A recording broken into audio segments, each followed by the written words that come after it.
Hi, നമസ്കാരം.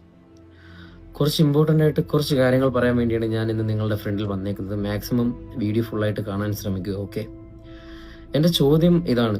നിങ്ങൾ നിങ്ങളുടെ അടുത്ത് തന്നെ ചോദിക്കുക. ഓക്കെ, നിങ്ങൾ ആരെങ്കിലും ലൈഫിൽ നിങ്ങളെ ബോഡി ഷേമിങ് ചെയ്തിട്ടുണ്ടോ? അല്ലെങ്കിൽ നിങ്ങളെ പേഴ്സണലി നിങ്ങളെ ഫീലിങ്സ് ഹേർട്ടാക്കുന്ന രീതി നിങ്ങൾ ആരെങ്കിലും കളിയാക്കിയിട്ടുണ്ടോ? അതിപ്പോൾ നിങ്ങളുടെ ഫ്രണ്ട്സ് ആവാം, ഫാമിലി ആവാം, അല്ലെങ്കിൽ നിങ്ങളുടെ റിലേറ്റീവ്സ് ആവാം, നിങ്ങൾക്ക് അറിയാവുന്നവരാവാം, അറിയാത്തവരാവാം, ആരുമാവാം. ചിലപ്പോൾ തമാശയ്ക്ക് പറയുന്നതായിരിക്കാം. അങ്ങനെയൊക്കെ കേട്ടിട്ട് നമുക്ക് ചിലപ്പോൾ മിണ്ടാതെ നിൽക്കേണ്ടി വരുന്ന കുറെ സിറ്റുവേഷൻസ് നമുക്ക് ഉണ്ടായിട്ടുണ്ടാവാം, അല്ലേ?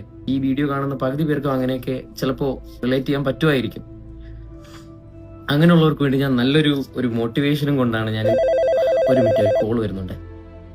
ഓ, മാമനായിരുന്നു, സോറി, എന്റെ മാമൻ വിളിക്കാം. ഹലോ, പറഞ്ഞാ. മക്കളെ എവിടെ സുഖാണോ നിനക്ക്? ആ, സുഖം. ഫുഡൊക്കെ കഴിച്ചായിരുന്നോടാ കൊച്ചേ? ആ, കഴിച്ചായിരുന്നു. നീ ഇന്നലെ പുതിയൊരു പോസ്റ്റ് ഇട്ടായിരുന്നില്ലേ? ഞാൻ അത് കണ്ടു. ഇന്നലെ പുതിയ പോസ്റ്റ് ഇട്ടായിരുന്നു.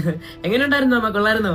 5 പൈസക്ക് കൊള്ളത്തില്ല. നീ എന്തുവാടാ കിടക്ക? ഒന്നും കഴിക്കത്തില്ല. നിന്റെ കവളൊക്കെ ഒട്ടി ഉണങ്ങി. ഇത് എന്തുവാ? അത് ഫുഡ് കഴിക്കാത്തോണ്ടല്ല, അത് ജോലൈനാ, അത് നല്ലതാ, അത് ട്രെൻഡാ. ഉണ്ടാ, അത് അസ്ഥികൂടം പോലെ ഉണ്ടത്. അതൊക്കെ നമ്മളെ സുധീറിന്റെ മോൻ ഞാൻ ഫുഡൊക്കെ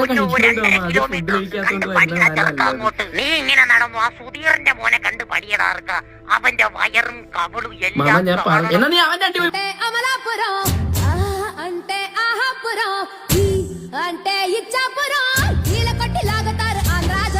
അവന് സുധീറിന്റെ മോനെ കണ്ട് ഞാൻ പഠിക്കണ പോലെ. എന്നാ നീ സുധീറിന്റെ മോന്റെ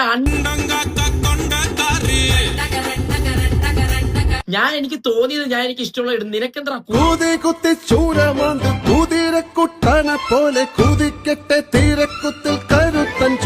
നീ എന്റെ മാമനാണല്ല, നീ എന്റെ തന്തയല്ല, കേട്ടാ?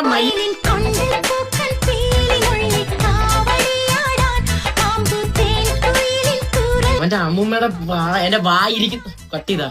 അപ്പൊ നമ്മളുടെ പലരുടെയും അമ്മൂമ്മയുടെ പ്രായമുള്ളവരൊക്കെ ആയിരിക്കും ചിലപ്പോൾ നമ്മളെ ഇതുപോലെയൊക്കെ കളിയാക്കാനും അല്ലെങ്കിൽ നമ്മൾ എന്തെങ്കിലുമൊക്കെ പറയാനൊക്കെ വരും. സോ എല്ലാം ഫേസ് ചെയ്യാനുള്ള ഒരു മനസ്സ് നിങ്ങൾക്ക് വേണം. ഇതുകൊണ്ടൊന്നും നമ്മൾ തളരാൻ പാടില്ല. ലൈഫാണ്, ഇതുപോലത്തെ കുറെ ഹാർഡ് ടൈംസ് ഒക്കെ വരും. സോ ഹാപ്പി ആയിട്ടിരിക്കും എല്ലാവരും. ഓക്കെ, ഞാനും ഹാപ്പിയാണ്. ബൈ.